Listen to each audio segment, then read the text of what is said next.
Yeah, response video to Hythloday. I think so. Anyway, he did request stuff in writing and all kinds of other stuff, and he said these are my questions, but he didn't post them in the description. So I'm not going to write text if you don't put the text in the description. So that's my rule. Text in a video doesn't count.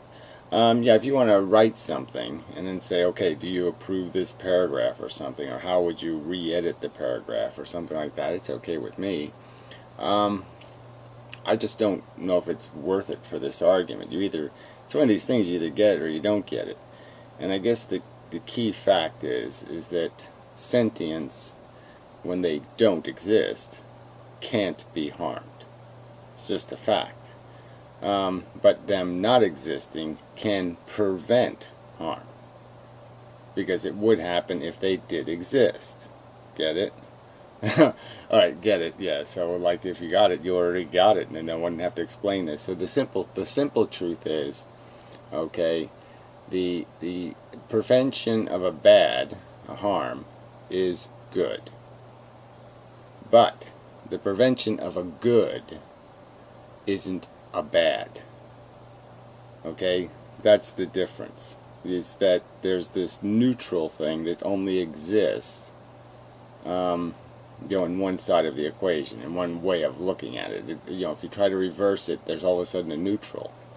And the neutral exists in the real world, it's just that we don't recognize it. But when you're feeling good, you're only feeling good because you're not feeling bad. So when any sentient exists and he is not feeling bad, he pretty much always has to be feeling good. Not feeling bad creates a kind of bliss. So bliss is a byproduct of not being harmed. And so that's what messes it up. Because when you reverse everything to try to say, okay, to show the asymmetry in terms of preventing it or eliminating something, all of a sudden the neutral shows up. It's more glaring that there is no bad for the non-existent. It's just not possible for the non-existent to be badly impacted. And so therefore there's no possibility of harm. And certainly even if you could create such a sentient, depriving it of good without harming it, right? Depriving it of good without harming it, if that was possible, would not be a bad thing. Okay, so it's like denying you some sort of extreme pleasure versus a regular comfort, and arguing that somehow there's a bad that's taken place that's recognizable, that's cognizable. Certainly if you have the two choices and they're free, you would say, yes, go with the choice where you have the extreme pleasure. But you can't buy the extreme pleasure with a harm, because our perception makes that clear that we don't recognize that. And I don't think we don't recognize it because it doesn't exist. That's why we don't lament the absence of the non-existent Martians who could be deliriously happy right now. I mean, we don't lament all the people that could be. I mean, we produce a ton of eggs and sperm that never are created into a human being, and yet we don't recognize that as a extreme bad, anything like the extreme bad of just one person being born in with no arms and legs, or in some kind of horrible, harmful condition likely to cause them a great deal of suffering. That's easy to recognize, and yet it's hard to recognize any kind of harm or badness to the absence of good. So that's where the asymmetry shows up, is that the absence preventing a bad is a good, but it just doesn't work the other way around. Preventing a good is not a bad, unless the good was obviously preventing a bad, because then you would be preventing equal things. And that's also part of this equation, is that most of our goods are elevations in our condition. from a bad state or a worse state to a less bad or less worse state.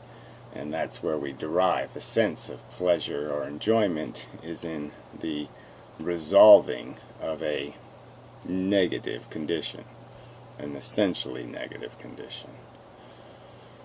So I don't want to really have to beat this to death, but I guess you either get the idea that it is the nature of the sentient that kind of changes the equality, is in the sense that the sentient is capable of creating the negative condition, and it's the resolution of the negative condition that we are calling a good. And that's sort of leads to my zero-sum argument that that's probably the nature of all of our comfort, is merely resolving a negative condition. And that's all there really is the negative condition. There is no such thing as a good. There's just an elimination of a bad. And again, I would say that Benatar's argument is sort of pointing that out, that you can't call the absence of a good a bad, because it's nothing like a true bad. It's nothing like a true harm. Not having when you don't need, when you're not in a negative condition, when you're not in a harmed condition, you don't need your state elevated. Yeah. Alright, yeah, I shouldn't have to beat it to death. You can't harm a non-sentient, again, so this whole thing is, these aren't values that are universal. They're only values created when you have a feeling organism. And that's why using some sort of materially hard logic on these words or concepts isn't going to work unless you understand that qualification. And if you're going to do this reductionism, which I like, but if you're going to reduce it, then you're going to, I think, end up having to concede that the absence of harm is in fact bliss, and that that harm is the thing denying us our comfort.